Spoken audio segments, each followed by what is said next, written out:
আসসালামু আলাইকুম রহমতুল্লাহ। প্রিয় শিক্ষার্থী বন্ধুরা, ইজি অ্যাকাউন্টিং এর আজকের ক্লাসে তোমাদের স্বাগতম। আজকে আমরা বিবিএ এবং বিবিএস অনার্স সেকেন্ড ইয়ারের অ্যাকাউন্টিং ডিপার্টমেন্ট এবং finance department, BBA honours third ইয়ারের ম্যানেজমেন্ট এবং মার্কেটিং ডিপার্টমেন্টের একটি common subject taxation in Bangladesh বা বাংলাদেশের কর বিধি নিয়ে আলোচনা করব। তো বাংলাদেশের কর বিধির ক্লাস আমাদের আরও আগে নেওয়া আছে, কিন্তু 2023 সালের অর্থ আইন অনুযায়ী আমরা নতুনভাবে আবার আমাদের করবিধির ক্লাসগুলো নেওয়ার চেষ্টা করতেছি। তো আমরা শুরু থেকে শেষ পর্যন্ত আগের বছরগুলোর মতোই বাংলাদেশের করবিধির উপর ধারাবাহিক ক্লাস আসবে ইনশাআল্লাহ, যদি আমাদের ক্লাসগুলো তোমাদের ভালো লাগে। এবং তোমাদের ভালো লাগাটা অবশ্যই আমাদেরকে কমেন্ট বক্সে জানাতে পারো তোমরা। তো বাংলাদেশের করবিধির এই চাকরি হতে আয় এবং এই করবিধির কিছু নিয়ম এবং রুলস আমরা প্রথম একটি বেসিক ক্লাসে আলোচনা করেছি। সেই ক্লাসটা যারা দেখেছো তারা অবশ্যই বুঝতে পারছো যে আমরা কত সুন্দর করে সবগুলো নিয়ম এখানে গুছিয়ে দেওয়ার চেষ্টা করেছি। তো এর ধারাবাহিকতায় আজকে আমরা চাকরি খাতে আয়ের প্রথম ক্লাস নিব, যেখানে আমাদের ম্যাথ প্র্যাকটিস করে আমরা দেখাবো। তো আজকে আমরা মূলত দুইটি ম্যাথ আলোচনা করব এই ক্লাসে। তোমরা শুরু থেকে শেষ পর্যন্ত যদি না টেনে ক্লাসটি মনোযোগ দিয়ে দেখো, তোমরা খুব ভালো করে এই ক্লাসটা বুঝতে পারবা ইনশাআল্লাহ। আর আমার ক্লাস যদি তোমাদের ভালো লাগে অবশ্যই আমার চ্যানেলটি সাবস্ক্রাইব করবা এবং ফেসবুকে আমাদের ফেসবুক পেজ ইজি অ্যাকাউন্টিংয়ে লাইক দিয়ে আমাদের সাথে থাকবা আশা করি। এবং আমাদেরকে অবশ্যই কমেন্ট বক্সে তুমি জানাবা। আর স্যারের ভালোবাসায় অবশ্যই বন্ধুদের সাথে এই ক্লাসগুলো শেয়ার করবা ইনশাআল্লাহ। তো আর কথা না বাড়িয়ে চলো আমরা ক্লাসটি শুরু করি। আজকে আমরা যে ম্যাথটি দেখতে পাচ্ছ, এই ম্যাথটি তোমরা কমার্স পাবলিকেশনের বইয়ে সমস্যা 1 হিসাবে পেয়ে যাবা, যেখানে বলা আছে জনাব সুনীল কুমার বাংলাদেশ সরকারের স্বরাষ্ট্র মন্ত্রণালয়ের অতিরিক্ত সচিব হিসেবে কর্মরত আছেন। জনাব সুনীল কুমার বাংলাদেশ সরকারের স্বরাষ্ট্র মন্ত্রণালয়ে অতিরিক্ত সচিব হিসেবে কর্মরত আছেন।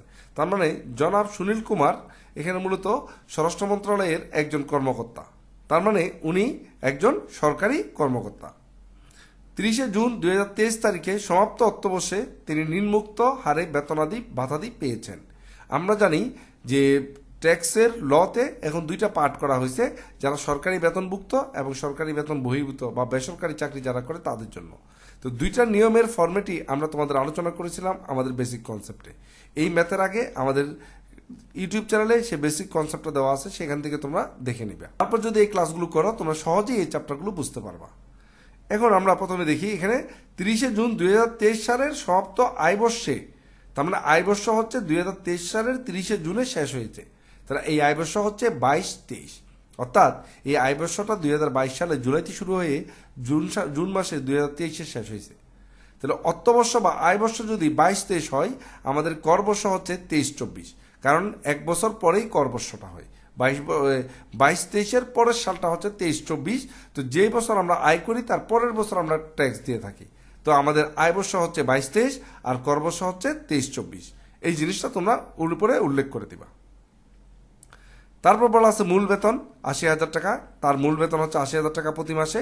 বাড়ি ভাড়া ভাতা পাচ্ছে হচ্ছে মূল বেতনের 60%, চিকিৎসা ভাতা পায় হচ্ছে 2,000 টাকা করে প্রতি মাসে, যাতায়াত ভাতা 1500 টাকা প্রতি মাসে।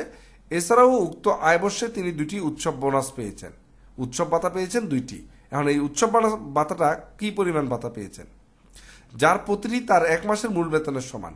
এই যে 80,000 টাকা করে দুইটা, মূলত 80 গুণ 2 1,60,000 টাকা উৎসব বোনাস পেয়েছেন তিনি। বৈশাখী ভাতা বাবদ তিনি 16,000 টাকা পেয়েছেন, বৈশাখী ভাতা পাইছে 16,000 টাকা। তিনি মূল বেতনের 10% বিধিবদ্ধ সঞ্চিত তহবিল বা ভবিষ্যৎ তহবিলে জমা করেন, অর্থাৎ বিধিবদ্ধ ভবিষ্যৎ তহবিলে তিনি মূল বেতনের 10% জমা করে থাকে। সরকারি কর্মচারীরা যে প্রভিডেন্ট ফান্ডে টাকা জমায় সেটা মূলত বিধিবদ্ধ ভবিষ্যৎ তহবিল, আর বেসরকারি কর্মচারীরা যে প্রভিডেন্ট ফান্ডে টাকা জমায় সেটা হচ্ছে অনুমোদিত ভবিষ্যৎ তহবিল। দুইটা তহবিলের মধ্যে কিন্তু পার্থক্য আছে। সেই পার্থক্যগুলো আমরা যখন প্রয়োজন হবে ওই ক্লাসগুলোতে আমরা বলে দিব এটার পার্থক্যটা কোথায়। এবং ওই তহবিল হতে তিনি 30,000 টাকা সুদ পেয়েছেন। তিনি যে ভবিষ্যৎ তহবিলে টাকা জমা করেছেন সেই তহবিল থেকে তিনি সুদ পেয়েছেন 30,000 টাকা।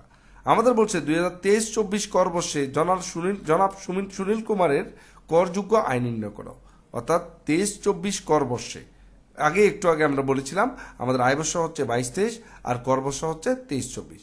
23-24 কর বর্ষে জনাব সুনীল কুমারের করযোগ্য আয় নির্ণয় করো। জনাব সুনীল কুমারের করযোগ্য আয় আমাদের নির্ণয় করতে হবে। তো চলো আমরা দেখে আসি এই প্রশ্নের আলোকে করযোগ্য আয়টা আমরা কিভাবে নির্ণয় করব। তো আমরা এখন এটার সমাধানটা তোমাদের সামনে তুলে ধরলাম। এখন আমাদের কি লাগবে, প্রশ্ন। তো আমাদের প্রশ্নের যেটুকু অংশ প্রয়োজন আমরা সেইটুকু প্রশ্ন এখানে নিয়ে নিলাম, কারণ এখান থেকে আমরা অঙ্কটা বুঝবো। একই সাথে প্রশ্ন এবং অ্যান্সার যদি তোমরা বুঝতে পারো তাহলে তোমাদের বুঝার সুবিধা হবে। সেজন্য আমরা প্রশ্ন এবং অ্যান্সার একই সাথে রাখার চেষ্টা করি আমাদের প্রত্যেকটি ক্লাসে। তো প্রথমে আমরা এখানে লিখে নিব করদাতা জনাব সুনীল কুমার ETIN, এগুলো কিছু লেখার দরকার নাই, এগুলো লিখে জাস্ট এখানে ডট ডট ডট দিয়ে দিবা। কর বর্ষ হচ্ছে 23-24 আর আয় বর্ষ লিখবা 22-23, মোট আয় নির্ণয়। তারপর আমরা এখানে বিবরণের ঘরগুলো এঁকে নিব। প্রথম বিবরণ, আয়ের পরিমাণ, কর অব্যাহতি প্রাপ্ত আয়, নেট করযোগ্য আয় লিখে এবার আমরা লিখব চাকরি হতে আয়। এই চাকরি হতে আয় ধারা 32, 33, 34 এগুলো আমরা লিখতে পারি, বা একটা দ্বারা লিখে কোনো রকম অঙ্কটা আমরা করে ফেলতে পারবো, সমস্যা নেই। এবার চাকরি হতে আয়, চাকরি হতে আয়ের ক্ষেত্রে আমরা এবার যত আয় আছে সব আয় আমরা লিখে নিব। এখন সরকারি কর্মচারী যারা, তাদের চাকরি হতে আয় নির্ণয়ের মূল ফর্মুলা কি মনে আছে? মূল বেতন আর উৎসব বোনাস বাদে, মূল বেতন আর উৎসব বোনাস বাদে সকল প্রকার আয় তাদের জন্য কর অব্যাহতি প্রাপ্ত আয়। অর্থাৎ মূল বেতন রিলেটেড এবং উৎসব বোনাস এই দুইটা জিনিস বাদে বাকি সব আয় তাদের জন্য কি হবে? কর অব্যাহতি প্রাপ্ত আয়। তো আমরা প্রথমে দেখি এখানে মূল বেতন 80,000 টাকা মাসে। তো 80,000 টাকা যদি মাসে হয়, 12 মাসে হচ্ছে তার মূল বেতন 9,60,000 টাকা। আমরা আয়ের পরিমাণ 9,60,000, এটা বসাবো নিট করযোগ্য আয়। বাড়ি ভাড়া ভাতা হচ্ছে মূল বেতনের 60%, তাহলে বাড়ি ভাড়া ভাতা আমাদের আছে কত? 9,60,000-এর 60%, 9,60,000-এর 60% 5,76,000 টাকা। এই 5,76,000 টাকা কর অব্যাহতি প্রাপ্ত আয়ে চলে যাবে, কারণ মূল বেতন আর উৎসব বোনাস শুধুমাত্র নিট করযোগ্য আয়ে আসবে, আর বাকিগুলো সব অব্যাহতি প্রাপ্ত আয়ে। চিকিৎসা ভাতা হচ্ছে 2,000 টাকা মাসে, তার মানে বছরে হচ্ছে 24,000 টাকা। এই চিকিৎসা ভাতাও কর অব্যাহতি প্রাপ্ত আয়। যাতায়াত ভাতা মাসে 1,500 টাকা, বছরে হচ্ছে 18,000 টাকা। এই 18,000 টাকাও কর অব্যাহতি প্রাপ্ত আয়। এছাড়াও উক্ত আয় বর্ষে তিনি 2টি উৎসব ভাতা পেয়েছেন, যার প্রতিটি তার 1 মাসের মূল বেতনের সমান। উৎসব ভাতা পেয়েছে 2টি, তাহলে 80,000 গুণ 2, ওইটা হচ্ছে উৎসব ভাতা। এই 80,000 গুণ 2 1,60,000 টাকা। এই 1,60,000 টাকা করযোগ্য আয়ের মধ্যে আসবে। বৈশাখী ভাতা পেয়েছেন কত? বৈশাখী ভাতা পেয়েছেন তিনি 16,000 টাকা। তাহলে 16,000 টাকা বৈশাখী ভাতা এখানে আমরা লিখে দিব। অনেকে আবার বলতে পারো যে স্যার 16,000 টাকা গুণ করলাম না কেন? কারণ বৈশাখী ভাতা বছরে একবার পায়, 12 বার পায় না, সেজন্য এটা সরাসরি 16,000 টাকা বসায় এখানে অব্যাহতি প্রাপ্ত আয়ের মধ্যে দিয়ে দিব। তারপর তিনি মূল বেতনের 10% বিধিবদ্ধ সঞ্চিত তহবিলে জমা করেন। এই যে বিধিবদ্ধ সঞ্চিত তহবিলে তিনি জমা করেন সেটা আয় না, সেটা হচ্ছে তার সঞ্চয়, সেটা বিনিয়োগ, তাহলে সেটা এখানে আসবে না। এবং তহবিল হতে 30,000 টাকা তিনি সুদ পেয়েছেন। এইসব বিধিবদ্ধ তহবিল থেকে যদি সুদ পেয়ে থাকে, এই সুদটা হচ্ছে আয়, সেজন্য বিধিবদ্ধ ভবিষ্যৎ তহবিলের সুদটা 30,000 টাকা আমরা এখানে লিখবো, লিখে এটা অব্যাহতি প্রাপ্ত আয়ের মধ্যে দিয়ে দিব। তারপর আমরা এই দুইটা পাশ কি করে দিব? সবগুলো যোগ করে দিব। যোগ করে দিলে আমাদের মোট আয়টা চলে আসবে। এরপর আমরা এখানে যে লগুলো ফলো করেছি সেগুলোর উপর আমরা একটু টিকা লিখে দিব। এখন এই টিকাটা নিয়ে তোমাদের অনেকের ভয় কাজ করে। এখানে আসলে মূলত তুমি যে নিয়মগুলো ফলো করেছো তার একটা তার শর্ট নোট উল্লেখ করে দিবা। যেমন যেহেতু জনাব সুনীল কুমার একজন সরকারি চাকরিজীবী, সেহেতু তার জন্য মূল বেতন, বোনাস এবং উৎসব ভাতা করযোগ্য আয়। অন্যান্য সকল ভাতাসমূহ সম্পূর্ণ কি? অব্যাহতিপ্রাপ্ত। 2 নম্বর, আমরা বাড়ি ভাতা মূল বেতনের হচ্ছে কত? 60%, 9,60,000-এর 60% হচ্ছে 5,76,000 টাকা, যেটা আমরা এখানে দেখাইছিলাম। যেহেতু সরকারি চাকরিজীবী সেহেতু বাড়ি ভাড়া ভাতা সম্পূর্ণ কর অব্যাহতি প্রাপ্ত হয়, এটা আমরা লিখে দিতে পারি এখানে। এখন কথা হচ্ছে স্যার এগুলো লিখতে হবে ঠিকানা, এর বাইরে কি লেখা যাবে? হ্যাঁ লেখা যাবে। এখানে আমরা লিখতে পারি বৈশাখী ভাতা কি? কর অব্যাহতি প্রাপ্ত হয়। সরকারি কর্মচারীদের বৈশাখী ভাতা কর অব্যাহতি প্রাপ্ত হয়। তারপর হচ্ছে বিধিবদ্ধ ভবিষ্যৎ তহবিলের সুদ কর অব্যাহতি প্রাপ্ত হয়। এগুলো আমরা লিখে দিতে পারি। আরও চাইলে তুমি টিকা এখানে বাড়াতে পারবা, কোনো সমস্যা নাই। আশা করি তোমরা এই ম্যাথটা বুঝতে পারছো। এবার আমরা চলে যাব আরেকটা ম্যাথে। এখন আমরা সমস্যা 2 দেখব। এখানে বলা আছে জনাব মোস্তফা জামান বাংলাদেশ সচিবালয়ে কর্মরত একজন সরকারি কর্মচারী। তাহলে মোস্তফা জামানও সরকারি কর্মচারী। 30 জুন 2023 তারিখে সমাপ্ত অর্থবর্ষে তিনি নিম্নোক্ত হারে বেতন ভাতাদি পেয়েছেন। তার মানে তার আয় বর্ষ শেষ হয়েছে 30 জুন, তার মানে আয় বর্ষ হচ্ছে 22-23 আর কর বর্ষ 23-24। তিনি মূল বেতন পেয়েছেন 60,500 টাকা, আর মাসিক চিকিৎসা ভাতা পেয়েছেন 2,100 টাকা। উৎসব ভাতা 2 মাসের মূল বেতনের সমান। নববর্ষ ভাতা 12,100 মানে বৈশাখী ভাতা। নববর্ষ ভাতা মানে বৈশাখী ভাতা। তিনি সরকারি বাসায় থাকেন যার বার্ষিক ভাড়া মূল্য 1,44,000 টাকা।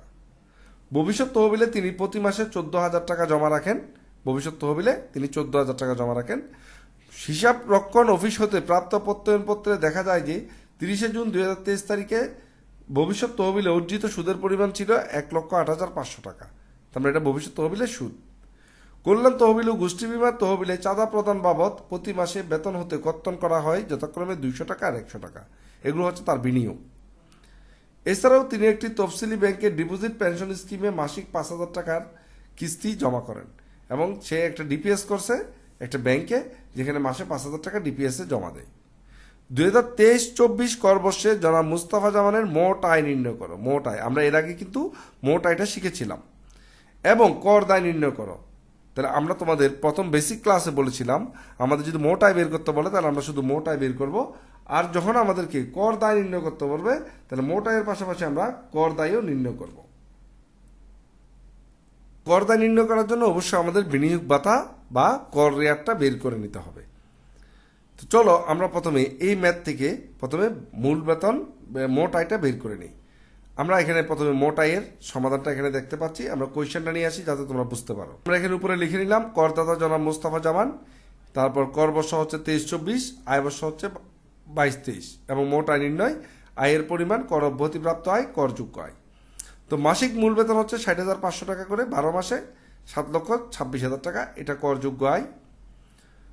মাসিক চিকিৎসা ভাতা হচ্ছে 2,100 টাকা করে, তাহলে চিকিৎসা ভাতা হচ্ছে মাসে 2,100 টাকা করে 25,200 টাকা, এটা কর অব্যাহতিপ্রাপ্ত আয়।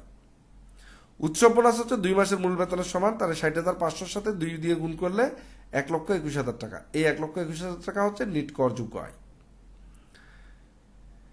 তিনি সরকারি বাসায় থাকেন যার বার্ষিক ভাড়া মূল্য হচ্ছে 1,44,000 টাকা, এটা হচ্ছে বাসস্থান ভাতা বা আবাসন সুবিধা। এই আবাসন সুবিধাটা হচ্ছে 1,44,000 টাকা, কিন্তু এটাও কর অব্যাহতিপ্রাপ্ত আয়।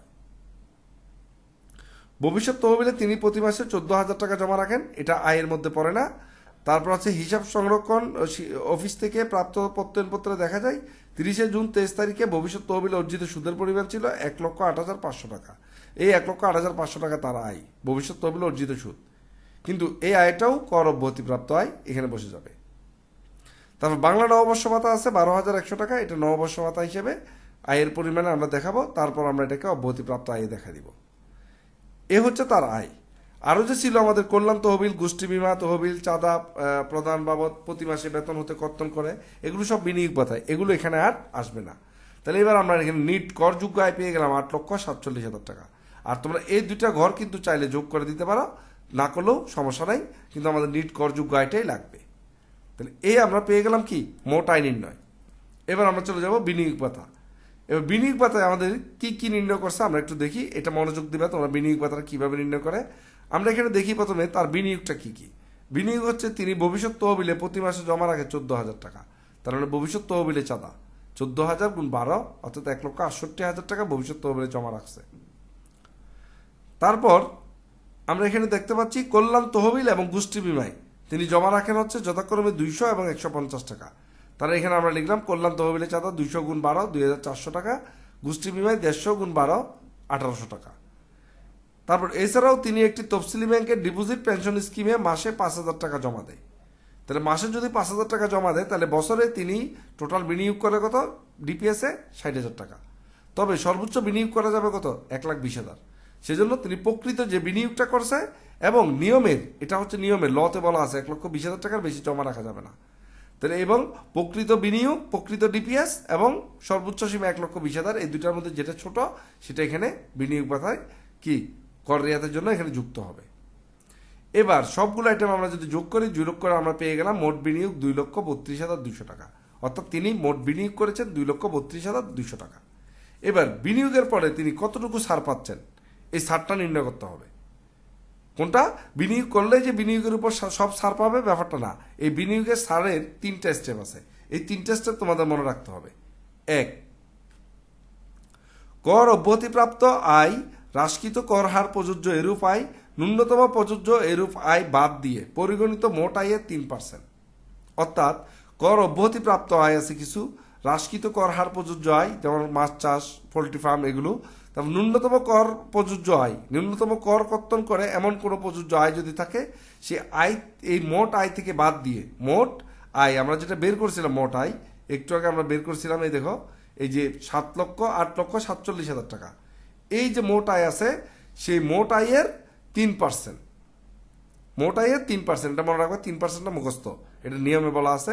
মোট আয়ের 3% 25,410 টাকা। এই 25,410 এখানে আমরা লিখে নিব। তাহলে প্রথমে কি পেলাম, যে কর অব্যাহতিপ্রাপ্ত আয়, হ্রাসকৃত কর হার প্রযোজ্য আয়, ন্যূনতম প্রযোজ্য এরূপ আয় বাদ দিয়ে মোট পরিগণিত আয়ের 3%। এটা মনে রাখতে হবে তোমাদের। কারণ এই হ্রাসকৃত কর অব্যাহতিপ্রাপ্ত এবং ন্যূনতম কর কি, এগুলো আমাদের এই বেতন খাত বা চাকরি থেকে আয়ের মধ্যে লাগবে না। এগুলো যখন আমরা একক ব্যক্তির কর নির্ণয় করবো তখন এগুলো লাগবে। ওই ক্লাসগুলোতে আমরা এই বিষয়গুলো নিয়ে ডিটেলস আলোচনা করবো ইনশাল্লাহ। তাহলে আমরা একটা স্টেপ পেয়ে গেলাম, কর রেয়াতের সীমা। 2 নম্বর স্টেপ, কোনো আয়বর্ষের ষষ্ঠ তফসিলের অংশ 3 অনুসারে করদাতার মোট বিনিয়োগ ব্যয়ের পরিমাণের উপর 15%, অর্থাৎ আমাদের যে বিনিয়োগ ভাতা বের করছে আমরা 2,32,200 টাকা, এটার 15%।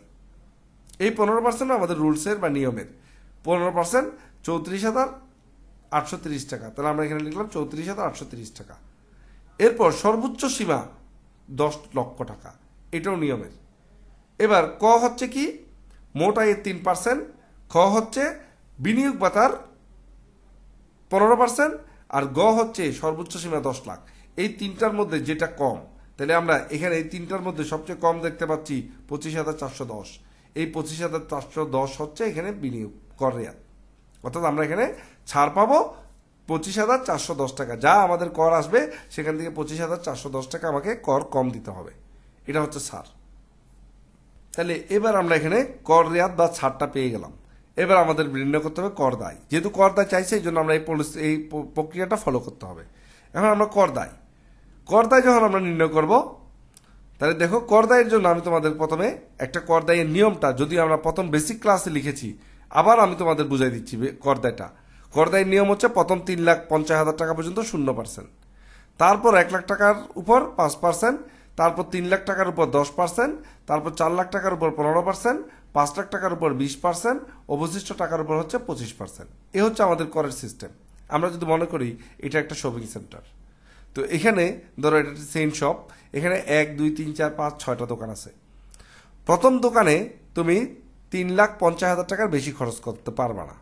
তাহলে তুমি যদি 3,50,000 টাকা নিয়ে প্রথম দোকান থেকে শপিং করছো, করে এখন তোমার কাছে আরো যদি টাকা থাকে, তুমি যদি আরো ধনী হও, তাহলে তুমি এবার পরের স্টেপে যাবা। পরের স্টেপে তুমি গিয়ে 1 লাখের বেশি শপিং করা যাবে না, অর্থাৎ এখানে তুমি 1 লাখের বেশি খরচ করতে পারবে না। তাহলে এখন যদি তোমার আরো টাকা থাকে, তাহলে কি করবা, তুমি এবার পরের দোকানে চলে যাবা। পরের দোকানে গিয়ে তুমি 3 লাখের বেশি খরচ করতে পারবে না। এখন 3 লাখ খরচ করার পর যদি আরো টাকা থাকে, তাহলে তারপর তুমি পরের দোকানে যাবা। তারপর যদি আরো টাকা থাকে, তাহলে তারপরের দোকানে যাবা। এরপর যদি আরো টাকা থাকে, তাহলে তুমি শেষের 6 নম্বরে অবশিষ্ট যা আছে সব টাকা ওই লাস্ট 6 নম্বর দোকানে খরচ করতে পারবা। তাহলে এখানে তুমি মনে রাখো যে আমরা একটা শপিং নিয়ে গিয়ে এই 6টা দোকান থেকে আমরা শপিং করব, তবে যার যত ধনী তার র্যাঙ্ক তত উচ্চ হবে, অর্থাৎ সেই তত 6 নম্বর দোকান পর্যন্ত যেতে পারবে। এখন ধরো কারো টাকা আছে মাত্র 3,60,000 টাকা, তার মানে সে প্রথম 3,50,000 এখানে খরচ করে ফেলবে, আর পরের দোকানে গিয়ে 2 নম্বর দোকানে গিয়ে মাত্র 10,000 টাকা খরচ করবে, অর্থাৎ 10,000 টাকার উপর ট্যাক্স দিবে। এটা হচ্ছে মূল কি নিয়ম। আমরা এটা তোমাদের এই প্রথম ক্লাসে এই জিনিসগুলো আলোচনা করেছি। তাহলে এখন আমাদের এই অঙ্কে এটা আমরা প্রয়োগ করব কিভাবে। তাহলে চলো আমরা দেখি এই অঙ্কে আমাদের মোট আয় কত ছিল। এই অঙ্কে আমাদের মোট আয় ছিল 8,47,000 টাকা। 8,47,000 টাকা। এখন আমি দেখি এখানে 8,47,000 টাকা নিয়ে যদি আমি শপিং এ যাই, তাহলে বলতো প্রথমে আমরা এখানে দেখাবো কত, 8,47,000। তাহলে আমি প্রথম দোকানে এখানে চলে যাবে কত, 3,50,000 টাকা। এই 3,50,000 টাকার উপর আমরা এখানে 0% ট্যাক্স ধরবো। তাহলে 3,50,000 টাকার উপর 0% ধরলাম 0। তারপরও আমার কাছে রয়ে গেছে কত, 4,97,000 টাকা। এটা নিয়ে আমি যদি সেকেন্ড ইয়াতে যাই, শপে যাই, তাহলে দেখো এখানে আমি 1 লাখের বেশি খরচ করতে পারবো না। তাহলে আমি এবার এই পরের স্টেপে গিয়ে 1 লাখের উপর ট্যাক্স ধরবো। কত পার্সেন্ট, এখানে ট্যাক্স ধরতে হবে আমাদের 5%। তাহলে আমরা 5% ট্যাক্স ধরবো 5,000 টাকা। এরপরও আমার কাছে রয়ে গেছে কত, 3,97,000 টাকা। এবার আমি এটা নিয়ে 3 নাম্বার শপে গেলাম। 3 নাম্বার শপে তো 3 লাখের বেশি শপিং করা যাবে না, তাহলে আমি আবার এখানে 3 লাখ টাকার ট্যাক্স দিব। 3 লাখ টাকার ট্যাক্স হবে 10%। তাহলে কত আসলো, 30,000 টাকা। এরপর আমার কাছে কত রয়েছে, 97,000 টাকা। এই 97,000 টাকা আমি 4 নাম্বার শপে খরচ করব। 4 নম্বর স্টেপে, তাহলে এখানে খরচের পরিমাণ কত পার্সেন্ট? 15%। তার মানে এই 97 টাকার উপর হবে 97,000 টাকার উপর হবে 15% ট্যাক্স, 14,550 টাকা। এবার তিনটা যদি আমরা যোগ করে দিই 59,550 টাকা হচ্ছে আমাদের মোট কর। এভাবে আমাদের করটা নির্ণয় করতে হবে। আশা করি তোমাদের এই ব্যাপারে কোনো সমস্যা হবে না। এখন দেখো আমরা এই অঙ্কের ট্যাক্সটা বের করেছি। 3,50,000 উপর 0%, 1 লাখের উপর 5%, 3 লাখের উপর 10%, 97,000 টাকার উপর 15%। এভাবেই আমাদের যদি আরও আয় থাকতো তাহলে আমরা পরের পার্সেন্টগুলোতে চলে যেতাম। তাহলে আমাদের মোট কর দায় আসছে কত? মোট কর দায় আসছে 49,550। এবার কর রিয়াতের পরিমাণ কত? কর রিয়াতটা আমরা একটু আগে বের করেছিলাম। আমরা কর রিয়াত বা কর সার বের করেছিলাম 25,410 টাকা। 25,410 টাকা। আমাদের যে 49,000 টাকা কর আসছে, এখান থেকে আমরা 25,410 টাকা যদি বাদ দেই তাহলে আমরা নিট কর দায় পেয়ে যাই 24,140 টাকা। এটাই হচ্ছে মূলত আমাদের নিট কর দায়। অর্থাৎ এই করদাতা মুস্তাফা জামান তিনি এই যে 24,24,140 টাকা কর সরকারকে দিতে হবে। তো আশা করি তোমরা বুঝতে পারছো। তবে এখানে এই যে 3,50,000 নিয়ে আমাদের আরও কিছু কথা আছে। এখানে যদি মহিলা বা 65 বছরের ঊর্ধ্বে পুরুষ হয় তাহলে 4 লাখ টাকা। তারপর হচ্ছে যদি আমাদের যে যুদ্ধাহত মুক্তিযুদ্ধ হয় তাহলে এখানে মুক্তিযুদ্ধ হলে এটা 5 লাখ টাকা পর্যন্ত ছাড় হবে। এরপর প্রতিবন্ধী সন্তান থাকলে আরও কিছু নিয়ম আছে এখানে, এগুলো আমরা পরের ম্যাথগুলোতে আলোচনা করব। তো আশা করি আজকে তোমরা এই কর দায় পর্যন্ত বের করা বুঝতে পারছো। তো এইভাবে আমরা সাধারণত কর দায়গুলো নির্ণয় করবো সরকারি কর্মচারীর ক্ষেত্রে। পরবর্তীতে আমরা আরও ক্লাস নিয়ে আসবো বেসরকারি কর্মচারী থেকে শুরু করে, ধারাবাহিকভাবে আমরা পরের ক্লাসগুলো করবো ইনশাল্লাহ। ধন্যবাদ সবাইকে আমাদের সাথে থাকার জন্য এবং ক্লাসটি দেখার জন্য।